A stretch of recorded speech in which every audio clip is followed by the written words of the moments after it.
Legends of Guam, the legend of the Taotaomona, the legend of Mount Lam Lam, the legend of the Duendes, the legend of why the Bittern is thin, the legend of the boy who leapt to Rota, the legend of the Taotaomona.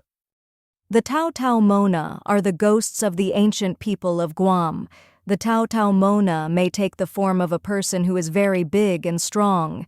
Some of the Taotaomona, being headless and having deformed bodies, are very ugly looking indeed. There is one special Taotaomona called Anufat. He is very ugly and has teeth 6 inches long. He also has a hole in each side of his head, with ferns stuffed in each hole. Whenever they walk through a cemetery, Guamanians always whistle. If they don't whistle, Anufat may become startled and cause great harm. The Taotaomonas of Guam live in the jungles and around the old latte ruins.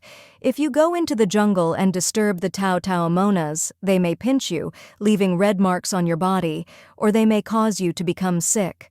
The only cure for this sickness is to visit a witch. If you put the sleep from a dog's eye into your eyes, you can see the Taotaomona. If you look into the steam of cooking rice, you can also see a Taotaomona. The legend of Mount Lam Lam.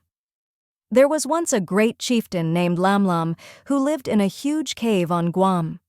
The cave was as wide as a kingdom with glittering rocks and fine hand carvings on the walls. One day, the chieftain's cook became sick and was unable to serve him. The chieftain, becoming hungry, decided to build a fire and to cook his own meal. The fire gave much heat, but the chieftain didn't think it was hot enough. As he put more wood on the fire, he burned his hand. Getting angry, he added more and more wood to the fire. The cave started to rumble and to shake. Soon there was a tremendous explosion. This disaster created the highest elevation on the island, which was named in honor of the great chieftain, Lam Lam. Today, if you should climb to the top of Mount Lam Lam, you will not only see the surrounding ocean on all sides, but you will also feel the rumbling and the shaking of the earth beneath your feet. The legend of the Duendes. Many years ago, there were some little people who lived in the jungles of Guam. They enjoyed playing tricks on people, especially children and very young babies. If the very young children or older children entered the jungles, the Duendes would put a curse on them. One such curse made a child unable to talk until the curse was broken. Another trick was to cover the child with a banana leaf so he would become very tiny. The only cure for these curses was to spank the child with an old lady's blessed belt. The children of Guam believe that the Duendes still roam the jungles. The youngsters will not stray from their homes until they have grown up. So, beware. If you should wander into the jungles of Guam, you may have the curse of the Duendes put on you.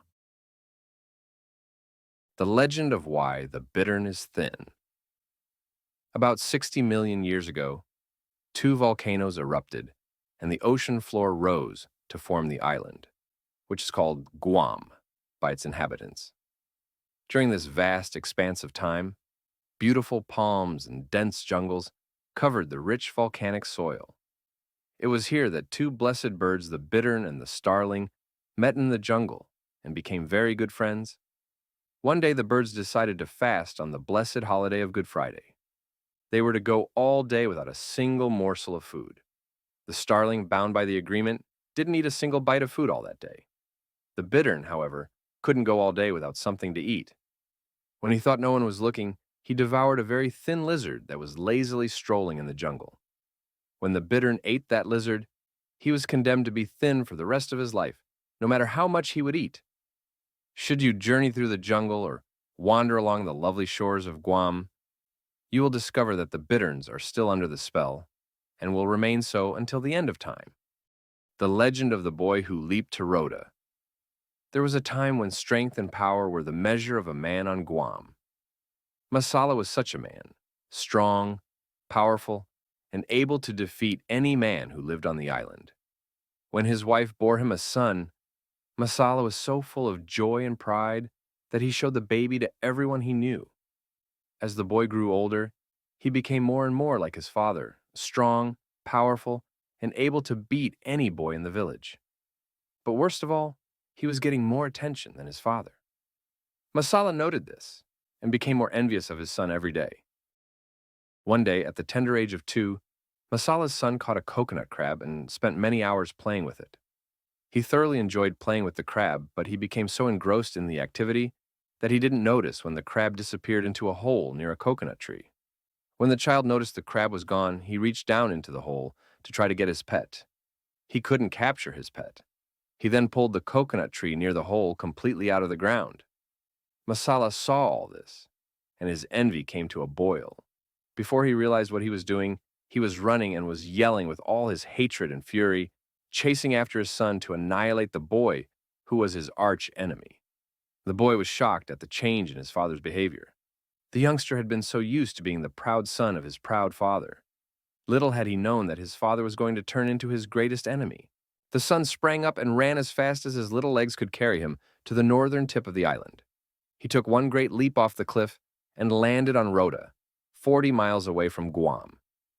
To this very day, the footprint of the child, called Child Point, Puntan Patgon, can still be seen on the northern tip of Guam. Thanks for watching. Comment below.